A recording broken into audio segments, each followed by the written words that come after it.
On the next street.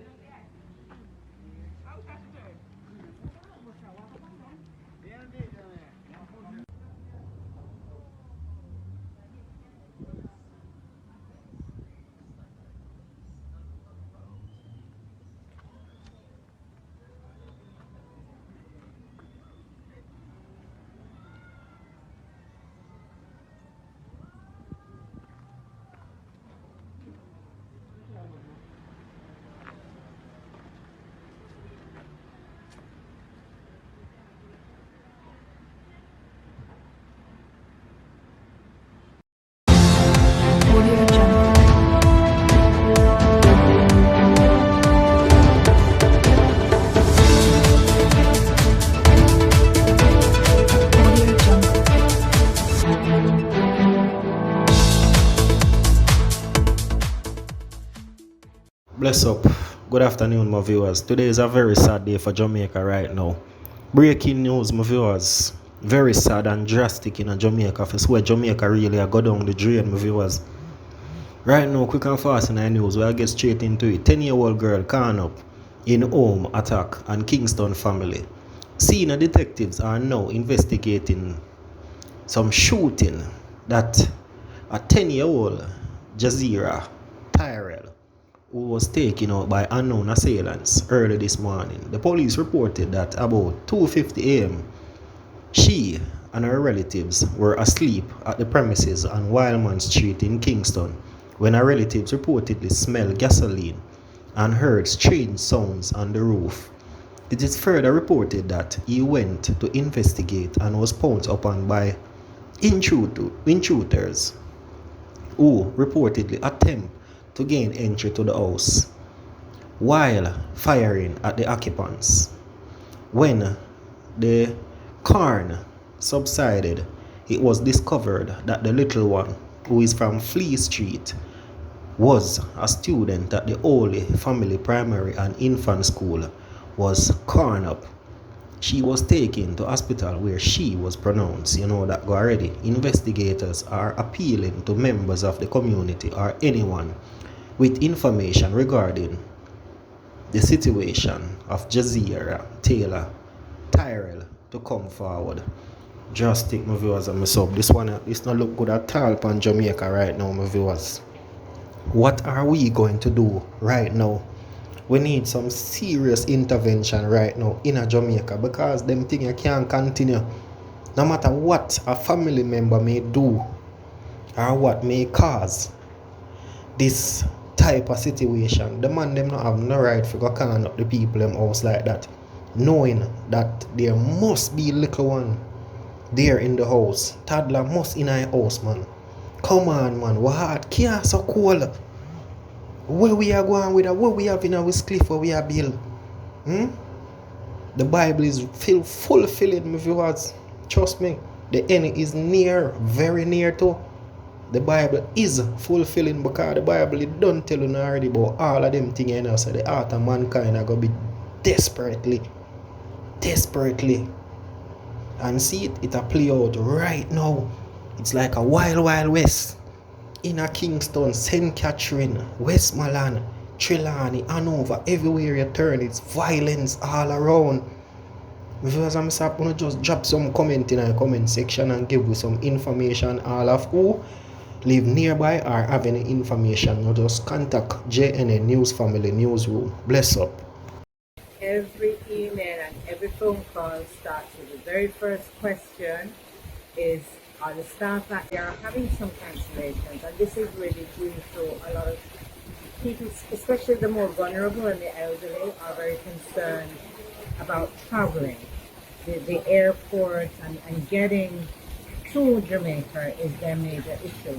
But most of them, once they're in Jamaica, they know that they're in a very safe environment and they're less likely actually to catch COVID here in Jamaica than they probably would in their hometown, because maybe all of the restaurants, the public areas are open and we have the space to maintain the space, whereas in the colder countries it's mostly indoors, and that's where a lot of COVID is being spread. So if we can just convince those people who are frightened of traveling because of getting here, because they know once they're here, they're fine.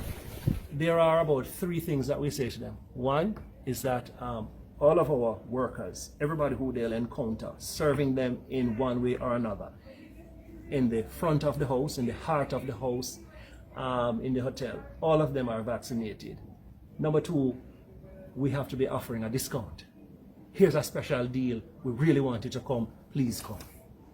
Then the third thing that we say to them is that the government of Jamaica has done an excellent job putting in place the necessary protocols, the necessary enforcement that would make sure that they're protected within the resilient corridor.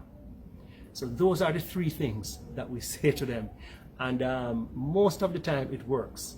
We fear, however, that if Omicron spreads to a greater extent across the United States, and if it starts spreading here, to a great extent as well, then those three methods of convincing them may not necessarily work.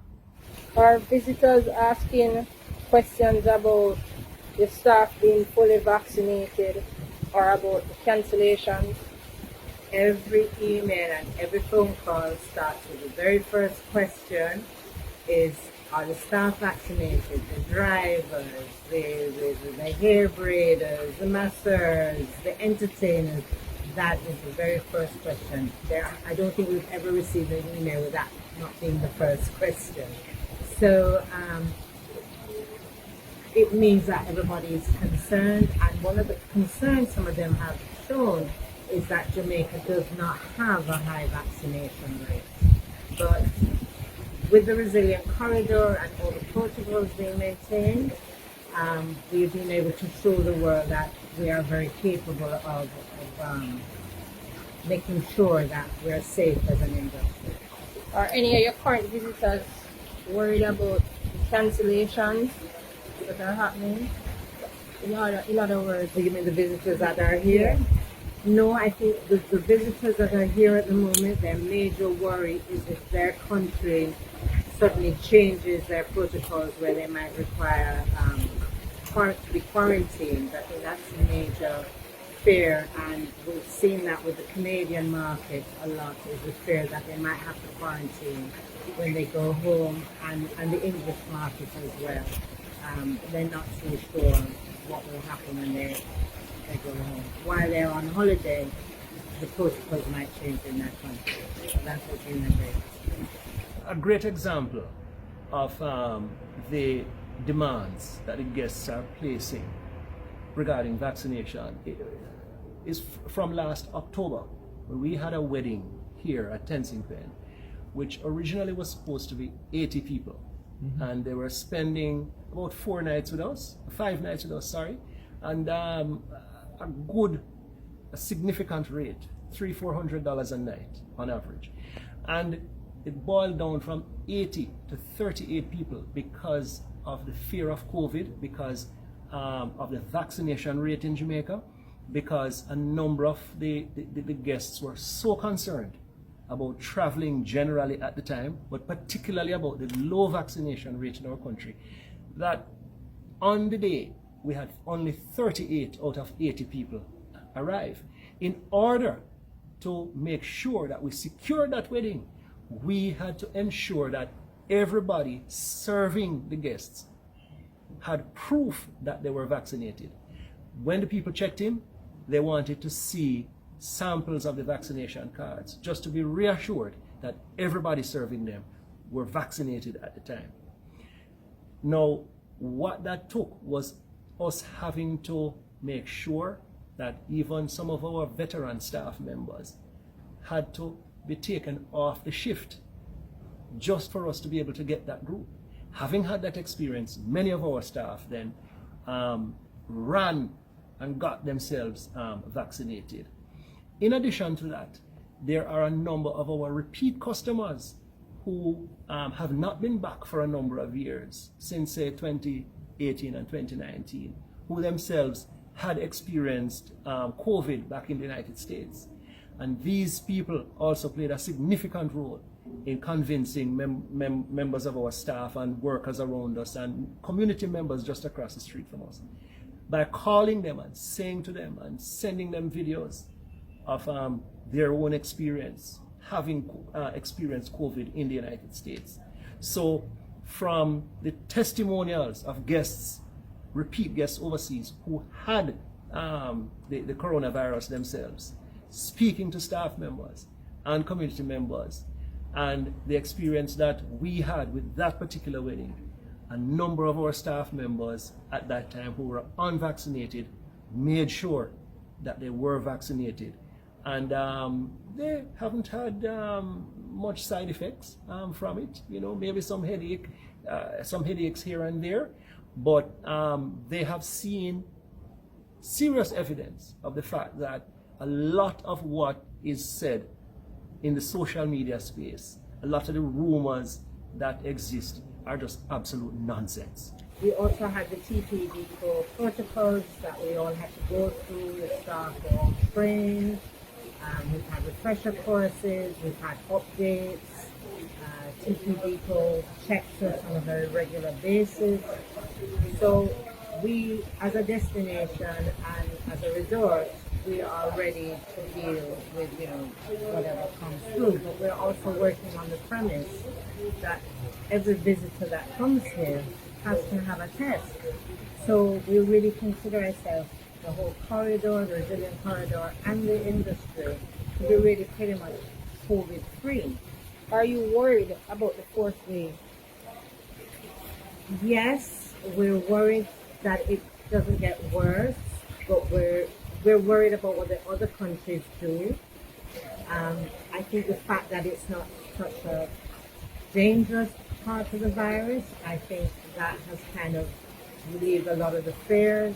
But as usual, the elderly and more susceptible travelers are still worried, which is normal, and we understand all of that. Are there any reductions in your forward bookings? You know, every day we get a couple of cancellations, and then we'll just get an email saying, oh, a group of us want to come down, we need 6 rooms or 4 rooms. So, you know, as the cancellations are coming in, not all of the cancellations are being replaced, but a lot of them are. And I think the airlines as well have been, you know, reducing some of their rates. So it's encouraging people to come, because at the beginning of the season, the rates were, you know, the airlines were charging a lot, and I think now there's been a push to get more people to travel. We appeal to all workers, all participants in our tourism industry. Please get vaccinated, because it is important for your livelihood, it's important for your lives, it's important for our country, because the more of us that remain unvaccinated, the more of us provide our bodies as a great feast for the virus. And the more the virus feasts, the more the virus breeds and produces children and grandchildren. We look forward to welcoming back our friends and family. They really are our friends and family. I mean, most of our guests have been coming minimum 5-10 years, but right now in-house we have guests, they're on their 42nd visit to Shirella Inn. And it's just so delightful, because it's like welcoming home the family that you haven't seen for the last 2 years. And it makes us all happy. The staff are happy to see old friends, and you know, it gives us a sense that we're beginning to come back to normalcy. And I think it's wonderful for both us here in Jamaica, but also for the guests. They feel that life is starting.